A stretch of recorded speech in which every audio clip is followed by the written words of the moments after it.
in 2020, the research showed that you are 3.7 times more likely to die by suicide.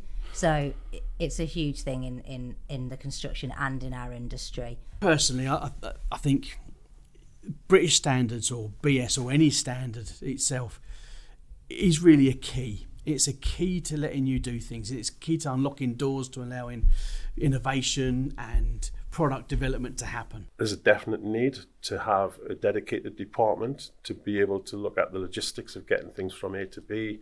They're handling the schedule of call-offs from our customers, and as I said earlier, putting a specific focus on these projects to make sure that the client gets exactly what they want. We've all installed tube, haven't we, as electricians, and saw this marker on there and like, what's this about? And I found that fascinating today about what everything. Mike's explanation was spot on. Inside out. He's done that a few times. You've got to give it again now. It was spot on.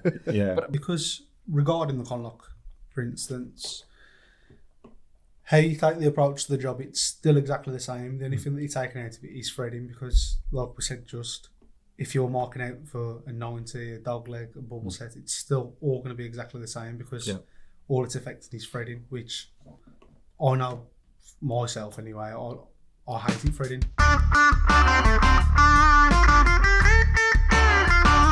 Good. Well, a difficult subject, so straight into it. Yeah. How many people die by suicide in construction each year?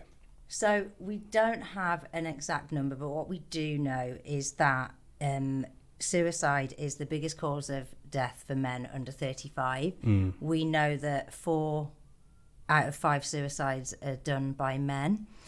And if you work in the construction industry, in 2020, the research showed that you are 3.7 times more likely to die by suicide.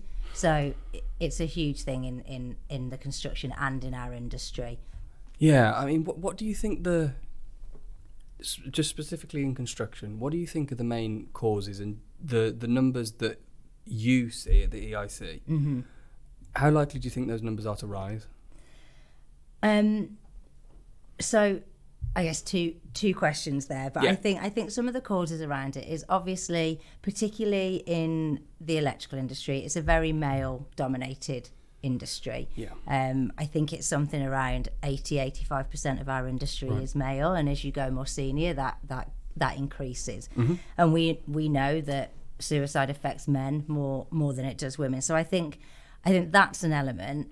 It's a very high-pressured environment, our industry. There's long hours, there's tight contracts for people to do, there's a lot of time away from home and from loved ones, and there is that pressure either of managing budgets or running your own business, so it's kind of all on you. So there's reasons behind it, and also as an industry we're not great about talking about these kind of things. So there'll be people suffering in silence, not feeling able to talk about these things. And do we see it rising? I mean, I can't give you, a yes or no, but I think unless we do address some of the mental health issues that we're seeing in our industry, then yes, it will continue to be an issue, and the likelihood is that death by suicide will rise. Yeah, it's not good at all. I mean, it seems to be, I know we're in Mental Health Month now. Yes. Which is obviously a good thing, but it's a shame that we need a dedicated month. I know what we were talking before, and there's undoubtedly going to be people that when they're broached with this or approached with this subject or exposed to this subject, there might be that inclination to not treat it with the level of I'll say, respect or severity or seriousness that perhaps it deserves. And I know that there's always going to be people that take advantage of any situation. Yes. But really, from what we were talking about beforehand, and I think we can probably all attest to it, it's, in terms of trying to find a solution, is the first, I say quick win. But is it just knowing that within our industry and the business, the company that you work for, you can have a conversation? Yeah, I mean, I think there's a lot that we can do as an industry to help kind of mental health, and to raise the awareness of it and make people feel more comfortable. I mean, you know, there is a lot of people that don't feel comfortable disclosing to their employer that they have got mental health challenges, and that's just a fact. And I think as an industry, we need to create more of those safe spaces. Yeah. You know, it needs to be a conversation that's not shied away from. And I think a lot of the times people maybe do shy away from it because they don't know what to say or they don't know how to handle it, which is perfectly okay. That's what we're there for, the charity. Yeah. You know, even if people in our industry are just telling others that we exist, you know, just checking in. If you see something that maybe someone's a bit off or they might be struggling a bit, if the only thing you do is tell them about the EIC, that's a step forward. But in, you know, businesses and employers in our industry have to start taking mental health seriously. And, you know, we've definitely seen a change, a shift in the last 12 to 18 months around that, and companies are really taking it seriously. You know, things like they've got you know, wellbeing programs, and they've got people in the business that people can go to and talk to. So there's definitely been a change, and we're going in the right direction, but we need to do more, and we just need to create those safe environments and take it seriously. Okay. And where do you think, because again, like as you've said, our industry is very male dominated, and certainly even more so as you get as you get into the old guard, if you like. Yeah. How much of this can we put into a, you know, just, you know, pull yourself up by your bootstraps and away you go? And I know that I personally think there's an element to that in there. Yeah. And I'm not speaking on behalf of Metpro, I'm speaking for myself. Yeah. I do think there's a societal push to be a victim, which I don't think helps people, because I do believe that people start to go on that downward spiral almost because that's the trendy thing to do. Yes. And I don't like that. But I also, at the same time, having experienced some stuff myself with mental health, that, you know, you do need to reach out and have the conversation. So how can we, I mean, in terms of demographics within construction, is it the younger males that are suffering the most? So we've definitely seen an increase in kind of our young people in the industry and apprentices coming for us for help. Right. And suffering from that. And I think, you know, that's an element of the world that we live in now. And we've all gone through the COVID pandemic and the cost of living crisis, and that hits, you know, particularly the cost of living crisis hits our younger people and apprentices more so. Yeah. They're the lowest paid people, right? So we've definitely seen an increase in that. But also, we see a lot come through from people that have retired. So, you know that in our industry, it's kind of like once you're in, you're in. Yeah. You know, if you stay for 2 years, then you're in. Yeah, that's it. It's true. So there's a lot of people that have worked in the industry for, you know, over 30 years, and it is long hours and it is away from home, etc. And then all of a sudden they're retired, and it's like, oh, what do I do now? Yeah. Right. And I think in some ways it can be more challenging for that demographic, because they are a bit from the old guard, and you know, and it is very much just pull your socks up and get on with it, right? And don't talk about mental health, or, you know, don't show vulnerability, etc. Yeah. So I think there's kind of two elements. Of course, there's all the in between. And as you said, yes, I appreciate what you're saying about kind of sometimes there's this element of maybe taking advantage of what's happening in the world now, but we still need to take it seriously. Oh, 100%. And, you know, and I think it is just about that reaching out. And for different people, it will be different ways of doing that. And it will be, you know, some people might feel comfortable talking to their family or friends about these things. Some people might feel comfortable talking to colleagues, but a lot of people won't, right? And you know, you need that independent thing. Sometimes it's easier to talk to someone that doesn't know you, right? And doesn't know anything about you, to give you that neutral opinion, Yeah. if you like.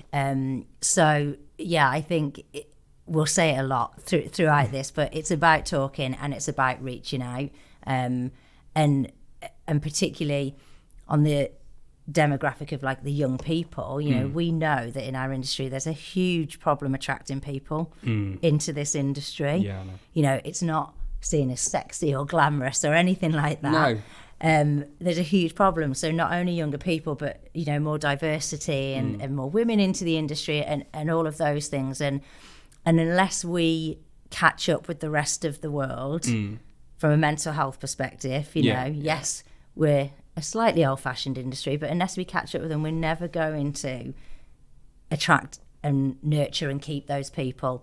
And you know, we're always going to have these challenges around mental health. Yeah, I agree. And I mean, I think, you know, out in the wider context outside of just construction, when you see how much things like social media dominate everyday life now, my outlook isn't great on mental health. I do see it just continually getting worse.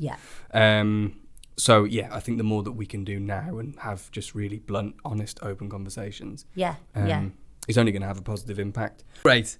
Okay. Well, the first question I want to jump in with is, how important to you are British standards?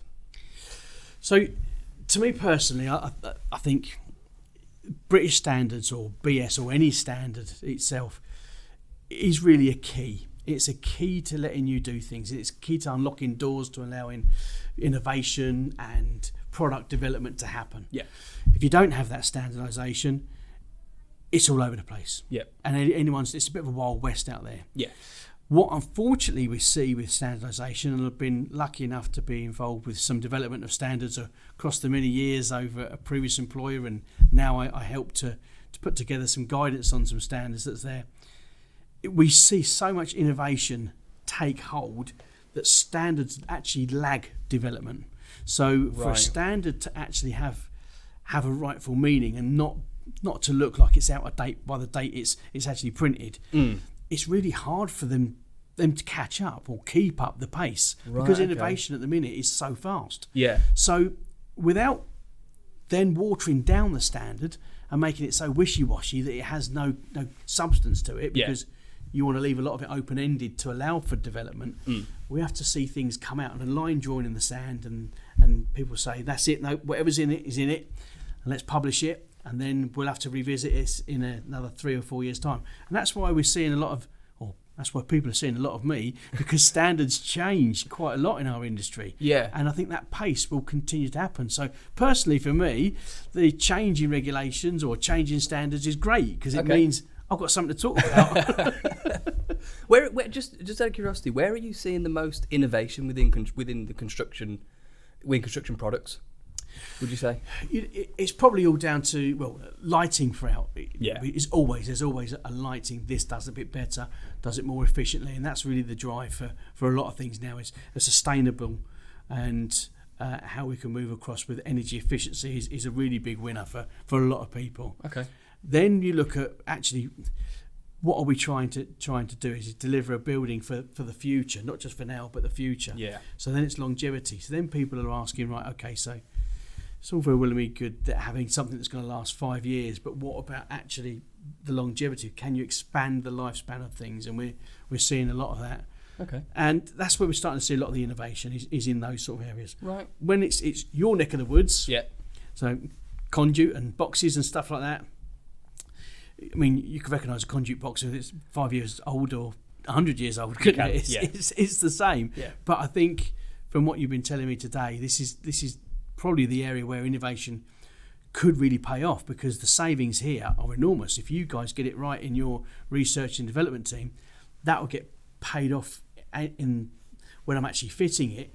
If you can show people actually you can reduce the time of installation by however many fold, that's the real energy, the real big spinner, because at that point you're saving energy, you're saving money. Yeah. That's the big one, and all of a sudden the project comes in at a lot less money. Exactly, yeah. And then,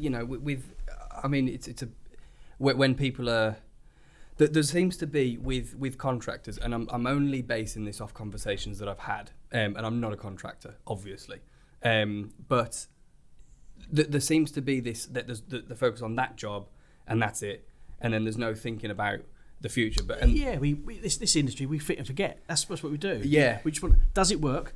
That's fine. Now I'm leaving. I'm getting on to the next one. And you want to fit and forget, and that's what you do as a Sparks. You want that reliability to be there, and you want to ensure that you're buying the stuff that will allow you to do very much fit and forget. If you're buying and purchasing stuff that means, I've got to go back to that job again and change it again, you very soon stop buying that stuff and move on to something that's a bit more reliable. Exactly.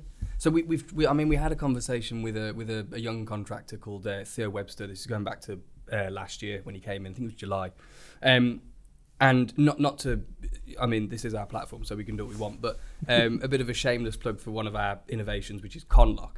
And one of the things that he liked about it was because he knew that he was going to save X amount of time, and he can then plan the next job, and it just makes his life easier. Yeah, you know what I mean? Stuff like that is brilliant because time, if you're a one-man band, you're a small, medium enterprise listening to this, time is everything for you. Likewise, if you're those really big projects, fitting that stuff and then really big projects, you could see the man days coming down, which to you is absolutely wonderful. To the end client, it's quite nice as well because they get a bit of money back. Yeah, exactly. But it just saves that time, and that Conlock is, for me, it's a great way to go. Well, that's what I mean. That's what we like to hear. And if any Spurs fans are out there watching, you can go and have a look around your new stadium because it's in there. Oh, is it? Yeah. Oh, right. It's an excuse to go to Spurs, I suppose, isn't it? Yeah, you've got to have some reason to go. I'm not a football fan. I don't hold Darren's views. Coming from a Notts County fan. Oh, yeah, dear. There you go. So coming back then to the standards, you've said that they're important. We know they're important. I mean, if we talk about conduit tube, for example, we know what we need to do for our products to meet those standards, and we also know what markings are needed on every single length so that they comply. But we also know that we would argue that it's quite easy to bring non-compliant product and flood the market with that. Yeah. There's not a lot of checking that's done in the purchasing end of it. Yeah. There should be checks and balances that are done on the installation, the pre-install stuff, but the actual purchasing sort of side of stuff, you can go online to Alibaba.com and see whatever you want, and you can buy a load of it and get it delivered. Exactly. But then it comes down to compliance, and the compliance is the big thing, because it should be then down to whoever is signing the certificate for the design, the installation and the inspection test part of it. Right. They're the guys that have got to say, no, hold on a minute, that's not coming on my site, and I'm not putting that in because it doesn't comply with whatever's in BS 7671 or any other specifications that the job also has upon it. So this is a big thing about really making sure that the people on site or the building designers really know what's what. What do you think that current situation is? I've no doubt that there's going to be people who have that level of responsibility that take it bloody seriously, and they know what they need to do, and they will absolutely turn things away that aren't to standard. But do you think that's the exception or the rule? It depends. I'd say if you look at the smaller end of the market, those guys where there aren't the mechanisms for the checks and balances to be done. Yes. They will just be buying, probably without knowing, substandard stuff. Right. So we see that a lot. Yeah. Having said that, you go to the other end of the market, the larger, the bigger jobs. I mean, these guys have all got ISO standards 14011, environmental management systems. So they've all got those bits in. So they should be doing the checks and balances before it gets anywhere near site. They should be doing that. So it should all get picked up there. It's these other people that are buying stuff maybe off the internet without knowing where it's sourced before it gets onto that website. They're the ones that are getting caught out. Sometimes they're doing it knowingly. Yes. So they're buying product. I do have to say, I know there are some unscrupulous, obviously no one listening to this, but there are some who would just say, I'm just buying it because it's cheaper. But then there's those that would just be buying it because they think they're getting a deal. Actually, they're not. Yeah. Do you ever worry about the quality of product coming into the market? And if I can, if you talk about the construction industry, the construction products as a whole, but if we could try and keep it on items like tube and channel and products that are more pertinent to us, do you worry about those products coming in that are inferior? Well, there was a horrific event which is Grenfell. Grenfell happened, and then the Dame Hackett report came in off of that, and quite rightly so, there were some really big recommendations, and we're still seeing the ramifications of those recommendations now. Yeah. And one was the golden thread to ensure that everything from conceptual stage of the building all the way through to designing it, costing it, drawing it up, actually constructing it and making it, then maintaining it, every single part of that, there would be a golden thread that run through. And if that is truly observed, I think we're in a really good place. Yeah. However, this is where we see that there has to be some time allocated to allowing people to do their jobs. Yeah.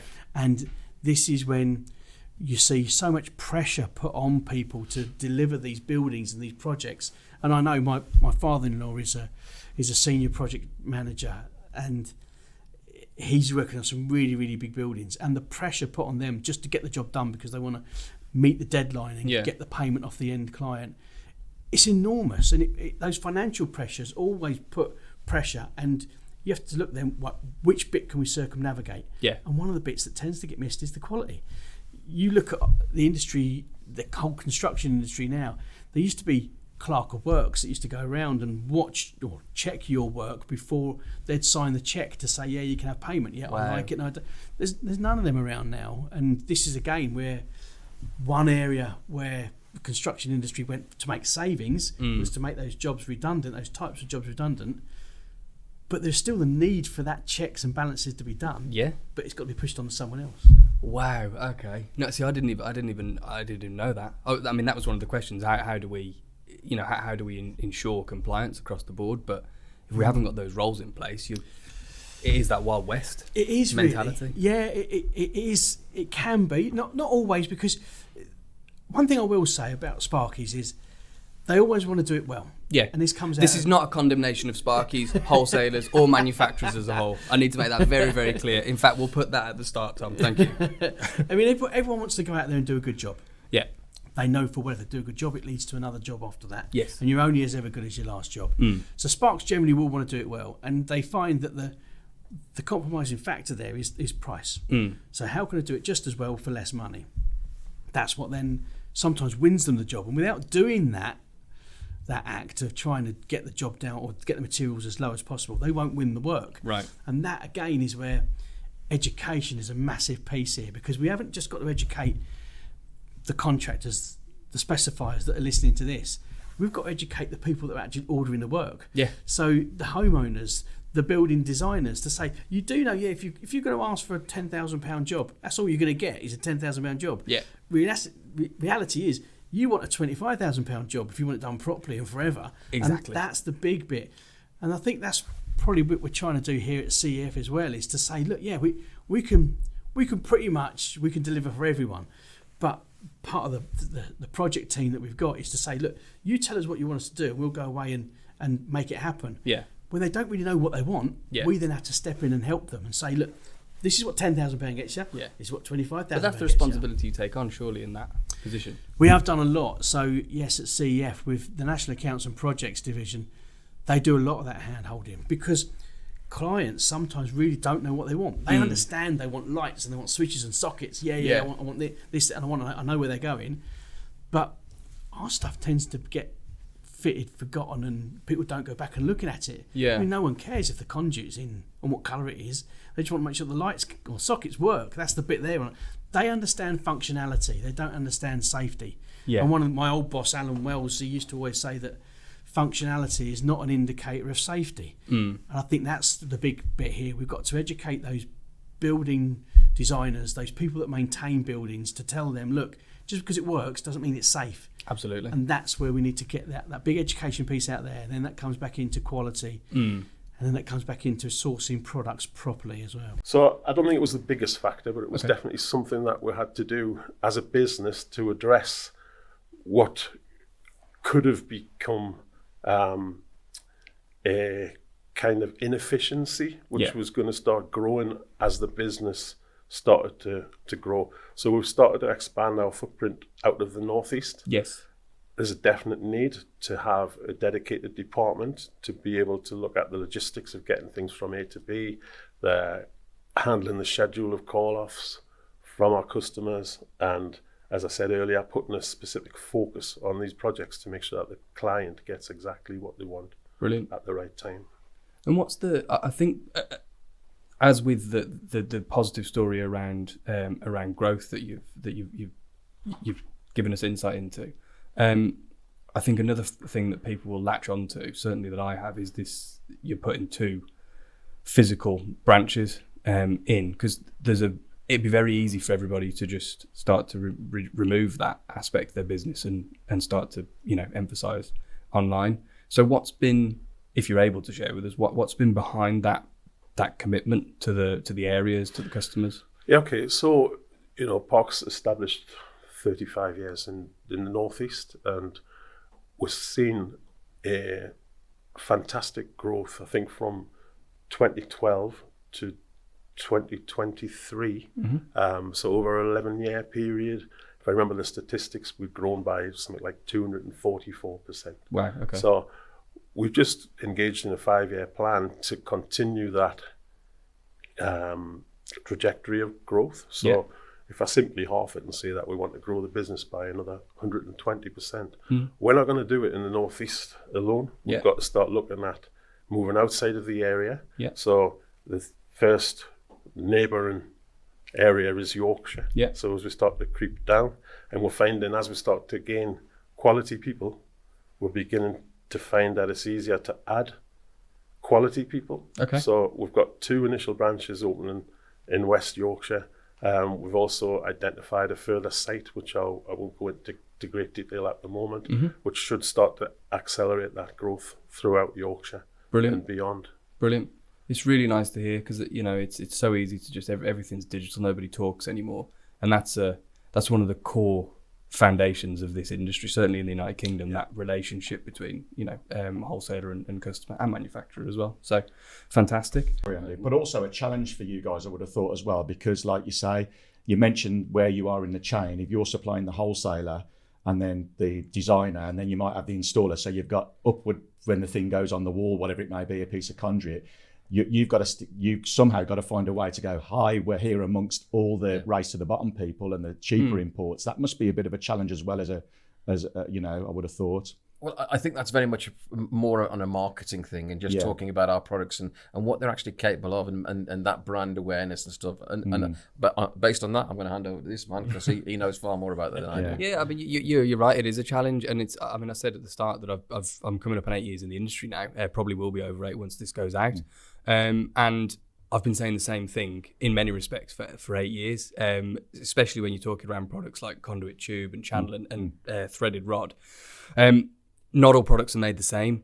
And so you have to keep banging the drum. Like you talk about our tube. Yeah, okay, you might be able to get it cheaper from a competitor, but what's their wall thickness? And can you guarantee that's not gonna split or ripple when you're bending it? So we use social media is as you guys are very well aware. That's a key tool for us. But beyond that, we put a lot of time into our staff, into our colleagues. They're the ones that are talking to the customers directly. And if they can say exactly what I've just said then to a customer, then it's kind of, is the stamping correct on every single length of tube as is required by the standard? And what about channel? So we differentiate ourselves, I believe, quite well in that way, and we're very, very vocal. But another thing that we do with our tube systems and our steel channel system and steel channel and bracketry system is we offer a 5-year warranty. As well, because we're so confident everything is marked where applicable. Obviously, it's a bit difficult with certain products like saddles, but everything is marked, and it's a clear-cut thing. That's how confident we are. Yeah, we learnt about the marking today, didn't we? Because we've all installed tube, haven't we, as electricians, and saw this marker on there and like, what's this about? And I found that fascinating today about what I've seen. Mike's explanation was spot on. Inside out. He's done that a few times. You've got to give it again now. Spot on. But I think it comes down to brand as well, and obviously we've got the Metpro brand. Jake mentioned the Demon Cato innovation brand as well, and we're really keen to try and get those brand names out because we need them spec'd on jobs, and that way then we're confident in that quality. We want our customers to be confident in the quality to the point where they're going, know what, I want Metpro on there, and I'm going to spec it from the start, and it follows the way through. Because the reality is, once that's spec'd on the job, if anybody diverts from that, then they take responsibility for what they're buying within that whole golden thread chain. So for us, that's something we would love to get to, and that's why we have conversations like this, because we want to offer out the knowledge we have and help people make their own choices in regards to product, and go for the best products that suit the jobs. You're the guys that work for you then, are they on board with it as well? They love it because of how quick it can be done. So if we're giving you a price to get it done on a day rate, or if we say to you, our job and not get this area finished, you can go on, they know if it's conlock, they're getting it done a lot quicker. Where before, when we was doing tube work, it'd be like, oh, well, they're definitely home for tea at 4. Yeah. Before it'd be like, well, I know I'm going to get done in the day, so I might as well take my time, where they know with the conlock, because it's quicker to work with. It'll be like, oh yeah, sound like on the school last week, one of the lads was just doing the tube for the fire alarm. Right. He was done for 12, he was gone home. Yeah. So if it was all threaded, it'd have been there till normal time anyway, 8 till 5 or whatnot. Yeah. So Jake, this point you made earlier about de-skilling, actually, what you're doing is you're marginally de-skilling it, because you're not having to thread. Yeah.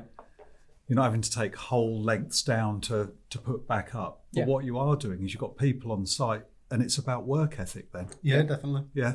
And that's got to be a great thing for somebody like you and your guys, because it's then about work ethic and team to get the job done, because you know what you can do. Because regarding the conlock, for instance, how you take the approach to the job, it's still exactly the same. The only thing that you're taking out of it is threading, because, like we said, just if you're marking out for a 90, a dog leg, a bubble set, it's still all going to be exactly the same, because all it's affecting is threading, which I know myself anyway, I hate it threading.